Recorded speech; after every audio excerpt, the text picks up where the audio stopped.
Hari Om students, I hope you are practicing well Python in your PC or in your home. Today we are going to see some topics regarding functions again. We are going to see some details about functions and we are going to see some examples related to functions and all data type.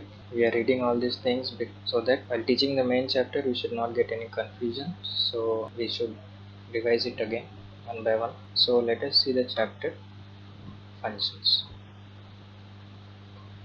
So as you can see the functions, you can say that a function is a programming block of codes which is used to perform a single related task. It only runs when it is called. When we pass data known as parameters into a function. A function can return with the result also.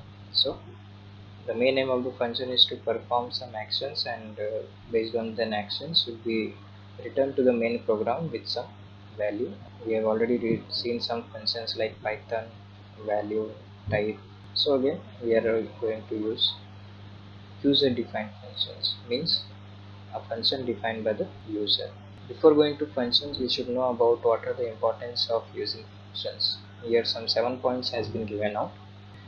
Point is it makes easy and fast, testing is easy, sharing becomes possible, code reusability increases, program readability also increases, means you can read the program easily, facilitates procedural abstractions. If I want to extract something, so I can easily abstract, or if I want to invoke the functions, I can invoke again and again. Facilitates the factoring of code, means a function can be called in either functions and so on. I can again use a function in a function. It's called nesting of functions. Let us move to the next topic. Here is an example they showed for a function, how it is done. So as we know that we are initiating the function name as keyword diff, and the name of the function should be as identifier. Here it should be a identifier. You know the properties of identifier, so you should name the function as a rule of identifier. Then how can I define a function? Means it should have brackets. If it is a curve bracket, then it's a function. As per the compound statement, it should have a substatement. So to define substatement, I will use semicolon. Here I will use to define the function, means what it has to perform. Here the function of that, here the action of this function should be to display the part which is hello from the function. Next we are writing the main functions here, and we are invoking the function in the next line. When I invoke this function, it will goes to function part, perform the actions, and again return back to the main program. And then here it will display as per, it will go to the next statement. You can practice this program.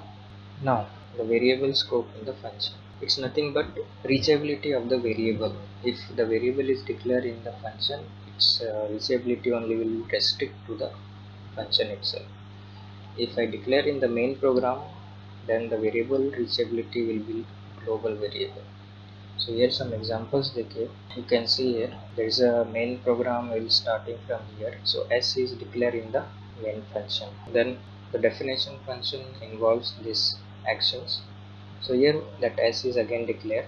This if I declare s here, if I write here b, I cannot use b in the main program. So you should see that the global function is nothing but the function which I can use anywhere in the main program. The next part is variable scope in function. Here some example they gave, and I can denote the variable.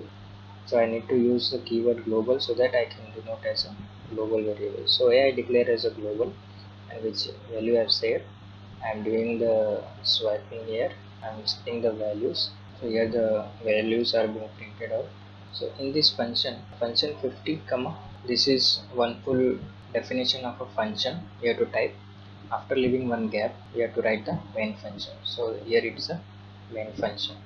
So this main functions will decide what value you have to input in the function. So the xy will carry 50 and 100, and other values is given to the pins. You can try and you can check the values as per the output here. The next is global variable in nested function. Here again the function is been defined here. You can see one tab is being given with the next statement. X is on the tab, it means it is a part of the function, and here one more function is defined inside a function 2, which is inside a function, and here the variable decided as global x. Now here global x means the variable is x is considered as global, and the global x is denoted as 200. Now if you see here, I am using, see the indentation here, the print is on the part of the main function. Here sub function is given as function 2. So print is in the part of the main function and it is in calling, and here we are using the x which is used in the main function. Now if I call print calling function 2 now, function 2 will execute and will for the value of global x. Now if I want to print here x, it will print here. So as you see here, before calling function 2, the value is 100, so it will call 100 value. Then function calling now, after calling function 2, the value of the x will remain x local only. Why? Because even though if it call function 2x x, but it is remains as a global function x, not local function x, so it will remain global. Now here our main function starts here, so in this main function I will use global function. I hope you understand. One more example they gave you.